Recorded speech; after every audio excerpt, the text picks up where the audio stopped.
Hi, everybody. So we have an excellent panel, and we only have about 20 minutes to go through it, so I'm going to take us to dive directly in. And the point of our panel is really to talk about sort of how do we get mainstream corporations into crypto and blockchain. And I've got a few questions that we prepared in advance and some answers, and then if there's time permitting, we will pass on to audience questions. So we'll go ahead and get started, and I'm going to ask each one of my incredibly distinguished panelists to introduce themselves as they give their answer to the first question. And the first question is part A, who are you and what do you do and what does your company do? And then part B, what is the biggest obstacle that you have to overcome in order to get large enterprises to get onto blockchain and crypto and make it just work? And we will start with our very first panelist, which is Mary Gooneratne, to go first. Hi, everyone. My name's Mary. I'm one of the co-founders of Bridgesplit, and we are a structured products infrastructure platform on Solana. And the goal is to enable liquid markets for unique assets on chain. And so the future we're building towards is one where all assets are tokenized and can access the value of digital finance. And our infrastructure is accessible via Web 2 APIs, Web 3 APIs, as well as a front-end platform. And the biggest obstacle we face, especially as an infrastructure platform, is building for institutions and fintechs across all stages of the kind of crypto adoption lifecycle. Some folks we talk to have a full suite of crypto vendors. Other folks we talk to haven't heard of a seed phrase before. And as a result of that, they have very different engineering competencies. And so how they want to use our infrastructure varies. And so that was kind of one of the bigger challenges for us was you can't just hand folks a kind of smart contract and a smart Web 3 API that a lot of teams have these very Web 2 engineering teams. And you kind of, especially when talking to like exclusively financial institutions, a lot of them don't even have engineering teams to begin with. So that's been a big obstacle for us and something we've been kind of building to accommodate. Fantastic. Greg, why don't you talk to us about the Akash network? Sure, my name is Greg. I'm a programmer for 25 years. In the last 10 years, I've been primarily focused on building developer tooling. Prior to Akash, I founded a company called Akash Network, Angel Hack, and Angel Hack is the largest hackathon-based accelerator in the world with about 150,000 developers spread across 50 cities all over the globe. And in Angel Hack, we launched the most notable platforms like Firebase and whatnot, and founded Overclock Labs, the company that created Akash in 2015 to take Kubernetes to market. And as we deployed Kubernetes to edge, we discovered most compute on the edge or in the data centers was unused. So the idea to build a open market for that compute came about, and that eventually became Akash. And Akash, as it stands today, is the world's first open market for unused capacity, and it provides an incredible modern deployment platform that effectively provides a way for this unused capacity to sell in an open, permissionless, and a decentralized manner, where the benefit is really the first most visible benefit is the cost. I mean, Akash costs about 95% cheaper than your traditional Amazon, and the consumers of this compute, interact with Akash in a fully non-custodial and fully permissionless way, and currently powers several use cases. Our biggest, we've seen quite a lot in Cosmos. Akash being a Cosmos SDK-based chain, naturally attracted a lot of the Cosmos projects. So right now we have about 20% penetration in Cosmos, tracking to about 80% penetration in the next 12 months. We've seen several use cases in Department of Defense to drug design. So we have a wide variety of users right now using Akash. And yeah, go check it out. Akash.network is where you can learn more about it. Fantastic. And you really kind of buried the lead there, 95% cheaper than the biggest player in the market. So, yes. And Rachel, why don't you tell us about Apex Crypto? Sure. Rachel Saunders, I'm the CEO of Apex Crypto. We are part of actually a broader organization called Apex Fintech Solutions, which is a clearing and custody and really a trading infrastructure provider that delivers its offering in a B2B2C setting. So we like to say we're the fintech for fintechs. We service some of the largest players in the space, including WeBull, Public, M1, Stash. It's just announced yesterday that Revolut is now a customer of Apex Crypto with their US crypto business. So we're just generally trying to provide a dynamic and simple way for all investors to have access and be able to trade so that they can accumulate wealth. We want to do that in a simple and secure way. As part of that mission, Apex Crypto was founded in 2018 to offer an integrated crypto solution so that our B2B partners could enable investors to invest in cryptocurrency right alongside equity securities, because people don't want to go to multiple places to get their entire investing portfolio handled. So today we operate in all 50 states. This is my first time being in New York, actually, since we received our BIT license earlier this year, and we support about over 5 million customers across the U.S. I think you had a second part to your question. Yeah, what's the biggest obstacle that you are overcoming or need to overcome in order to get enterprises comfortable with and into crypto and blockchain?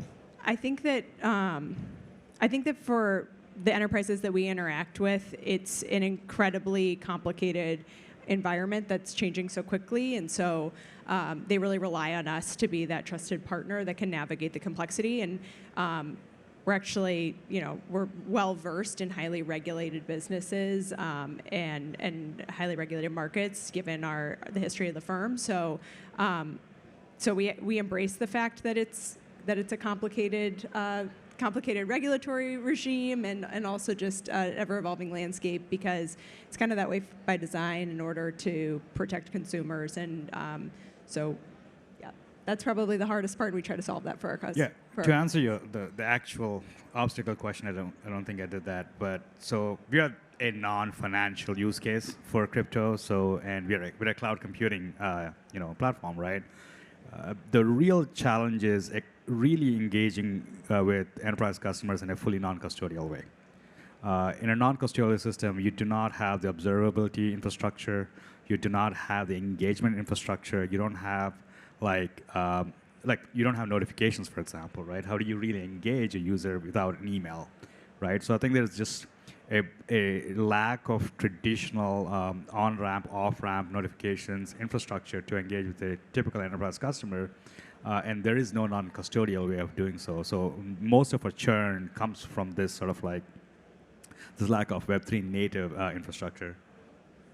Fantastic. And I'm going to close out here. I'm Paul Brody. I'm the global blockchain leader at EY. Some of you may have heard of us. We're a small accounting and professional services firm. I think we did about $45 billion in revenue last year. EY blockchain is not yet the biggest part of that, although I do aim to get us there. We've been around since 2015, and we actually are larger than many people realize. We have about 250 full-time software developers and engineers building out blockchain products and crypto tools, and probably another 1,500 or 2,000 consultants working in the space for clients and doing various things. We build financial statement audit tools. We have a tool called OpsChain, and if you know Polygon, you may have heard about Polygon Nightfall, which is a privacy-enabled layer 2 network on Ethereum, which is built on technology that EY developed and put into the public domain. So for the last 7 years, I've made my career, and we serve large enterprises. We don't serve typically very small businesses. EY is a large company serving large companies with a global footprint. And number one issue at the top of the list, and there are many, many obstacles, but the biggest by far is simply the risk-averse nature of large enterprises. Have you met the CFO of a large company? Not many of them will do well in prison. Right, it's not something that they are really cut out for. And by the way, our auditors also kind of not cut out for prison time. And as a result, our job, our mission, especially in the financial space, is to convince our clients that you will be fine, that this is doable. You can do this in a safe, legal, regulatory compliant way. Right, none of our auditors are in prison, at least not for anything that we've done in crypto. And our goal is to industrialize, scale, and remove a lot of the fear, and then eventually after that remove a lot of the complexity as well. So so far so good, right? I'm out on bail. I'm kidding.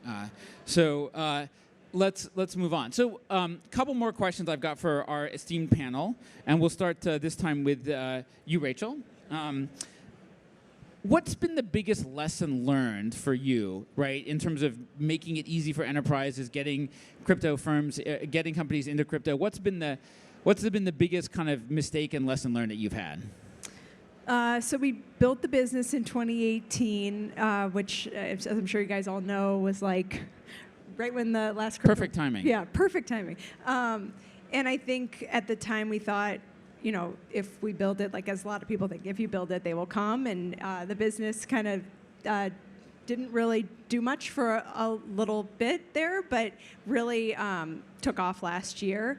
I think what we learned during that period, and even when it started to take off last year, is that it's in order for mainstream adoption to actually be achieved. We're not there yet. I think we'll talk more about that, but it's more than just providing the infrastructure. So that's an incredibly important part, and that is something that I think all of us are doing. So we have a scalable infrastructure solution, but I think we also have learned about the fact that we need predictability. There needs to be accessibility. That's another thing that we provide. There needs to be a clear use case and utility, and then there needs to be education. And we're like somewhere along the long path that eventually will get us to mainstream adoption. But I think that we realize that you can't just kind of build the pipes and then expect all the answers to come from that. There's a lot more that needs to be done. And I think education, demystification is something that's incredibly important, not just for the end customer that we service, but also for our B2B partners. Like you were saying, we work with really sophisticated partners, but a lot of them are new to crypto and blockchain, and we have to help to demystify it for them. Fantastic. Mary.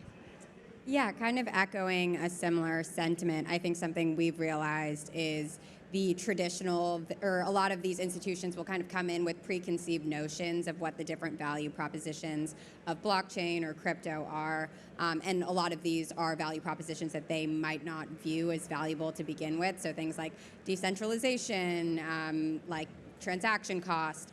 And so really abstracting away kind of traditional value propositions of blockchain and really drilling into what specifically about the technology is actually providing value to the end customer is something we've kind of learned to do over time, especially as Rachel mentioned, building an infrastructure product. There's a kind of a natural inclination towards like providing the technology and assuming kind of what the value is. And I think it's something that kind of plagues blockchain and crypto more generally. And so working with customers to automate a lot of those processes that blockchain ultimately helps has been something we've learned to do over the past year or so working with institutions. Fantastic. And Greg? I think selling to enterprises, the biggest lesson for us is you can't have a top-down approach, and maybe people do, but it really has to be bottoms-up, right? It's not a company, it's an ecosystem, right? So the big lesson we learned was like, when you can unlock the network effects that Web3 offers, and to do that, it has to be grunt, grassroots-like efforts. That is hyper scalable. So every enterprise we are in right now happened because there was a developer, a hacker, or somebody curious about Akash network, used Akash network, participated in one of our hackathons, and took that back to the enterprise and sort of like gathered support. And there's a support group or some fanatical users inside the enterprise, and they started implementing Akash, right? So, community building is key, and public community building is key, and communications is key. Consistency with those communications is very, very, very important. So, so it's a hard, like grunt work to build community, but there's really no other way to sell to enterprise, because if you go top down and be like, hey, we're 95% cheaper than Amazon, people will throw you out, because it's unbelievable, but also we don't have the similar capabilities as Amazon. So there are use cases that obviously that we can't power that Amazon can.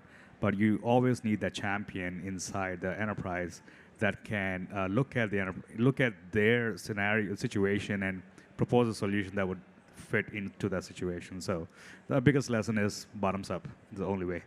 That's very interesting. We've experienced a lot of, our goal is to triangulate. So we have access as EY to the top, but if the top says, oh, that sounds cool, and then the CEO is not going to do the coding, right? They're going to ask somebody like, hey, who should we use? They need to say EY, otherwise, right, we've successfully persuaded them to buy from a competitor. So we need the top, and we need from top down and from the bottom, or at least the middle up. So I'm curious, how does like a company like EY do bottoms up? So we do things like make our advanced encryption software into the public domain. We demonstrate that we are committed to the ecosystem, that we are a technically savvy, trustworthy partner, that we have that sort of technology credibility. So that's how we do it. Very cool. And from my perspective, so the biggest mistake that we have made, and it's been a tough one. I have never, ever been a fan of public blockchains, or excuse me, private blockchains. Never been a fan. Now that's gonna go somewhere. I've never been a fan. That's a headline. That clip is gonna be all over like a bunch of Twitter feeds. I've never been a fan of private blockchains, but I accepted early on that, okay, maybe there's this path where we can do cool stuff on a private blockchain, a private version of Ethereum, and then we can migrate them onto public Ethereum. That's a mirage. What we learned was that you just can't get there, right? What happens is you start on private Ethereum, and it sounds like a really cool idea, and you do something really awesome, and while that's happening, public Ethereum is moving this way, and you're moving this way, and eventually, by the time you're ready to move, it doesn't work. You can't get there from where you are. I once had a client. We went in for a little bit of an update, and they said, we're so pleased. We've made a lot of progress. We've successfully moved all of our sensitive personal information onto a private blockchain. And I was like, wow, we will never, ever get that onto the public Ethereum network, right? If you want to move to public, you're going to have to blow it up and start all over again. So the hard lesson for us has been, if you want to be on public, you've got to start on public, you've got to stay on public, and you just have to accept the limitations of public. That means if you can't successfully find a way to work with it, or build the tool, or support the privacy, you're going to not be able to do it. Right? Private blockchains offer this illusion that you can do all kinds of cool things that you can't do on public blockchains, but they don't really work and they don't really scale up. So that was a really tough lesson for us. We are, I think, much more disciplined today than we were even a couple of years ago about just telling clients, if you want to do this on a private blockchain, get yourself a web server, get yourself a nice mainframe, and go to it in a traditional way. Okay, we are here. We got about 3 minutes and 47 seconds to go. And this is what I refer to as the lightning round. And in the lightning round, I ask a simple question, which is, when are we going to get to the midpoint of mainstream adoption? When is it that 50% of the world's global 1,000 corporations are going to be using blockchain or crypto? And I think this time we will start with Greg, and we'll just come in this direction. And this is the lightning round, and if we have a moment left after that, we'll take audience questions or complaints. Greg. 2027. Oh, that's optimistic. 5 years. Excellent. Yeah, I would also say 5 years. Okay, I'll be conservative, and I'll say maybe that's soon, but I don't know. I think that it's probably a little bit closer to 2030. So I'm also in the 2030 camp. We sat down, actually. We have a reason for this. We didn't just pluck this number out of the thin air. If you go back to the days of the early stage of cloud, it took about the same amount of time from cloud to go from 0 to 50% of new system implementations as it has taken us to get from 0 in blockchain to 2030, which theoretically I hope will give us to 50% of all new enterprise contracts on blockchain. So that's my prediction. We have 2 minutes left for audience complaints, comments, questions, gratuitous flattery, whatever you would sort of like to go do. And there's even a microphone available. But we have no takers. Oh, we have a taker. All right. What are the main blockchains EY is building on? we are ETH maxis for a very sort of simple and pragmatic reason. Ethereum is the largest blockchain ecosystem. So with a limited engineering budget, my goal is to be the best on earth at the biggest marketplace, not pretty good at 25 different blockchains. It's that simple. Thank you. I have a question. Yes.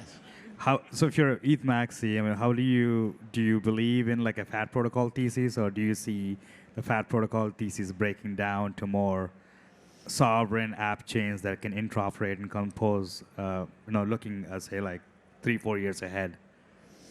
So that's a good question. I think we will see some, like, let's say, optimized layer 2s or potentially layer 3s, but ultimately, the value proposition of blockchain, and I went on a little bit of a Twitter rant about this earlier today, like the value prop of blockchain is it's a decentralized ecosystem in which you can transact with and build on other partners. So if you, for example, build a private or a permissioned or a supply chain optimized network, is it just for your supply chain? And are you saying that you don't want finance people in your supply chain who can provide, say, working capital financing or trade finance or other services? At the end of the day, the value prop of blockchain is its ability to connect all these other pieces. And a good example is the internet, right? TCP/IP is a terrible solution for video conferencing, but we make it work not because it's a great solution, but because it's a network that everybody has access to. I guess more app chains that can interoperate. There's still like communication between different sovereign chains, but I'm really coming from the fat protocol thesis in terms of scalability and whatnot. But we can take it offline if you want. We can. Well, sorry, folks, there will be no fighting on this panel. And we got one more question before we time out. Yeah, a question for Mary. I understand that you guys are working on Solana. Where's all the finance in Solana? It seems like they're behind in terms of decentralized actual financing, lending, products like that.